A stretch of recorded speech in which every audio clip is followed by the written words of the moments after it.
તો મિત્રો આ જડિયા વીર દાદાનું મંદિર છે, એક મંદિર પણ તમને બતાવું।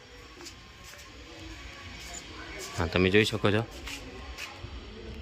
જડિયા વીર દાદા એમનું મંદિર છે। તો આપણે દર્શન પણ કરી લઈએ અને તમને મંદિર પણ બતાવું।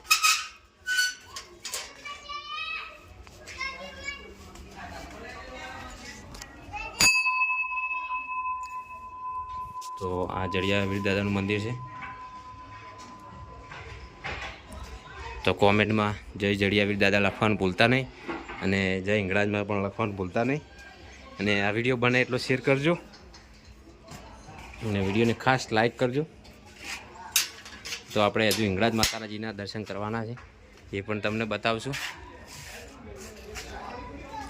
અને સામે જિગ્નેશ કવિરાજનું ઘર, જોરદાર ઘર બનાવ્યું છે કવિરાજે।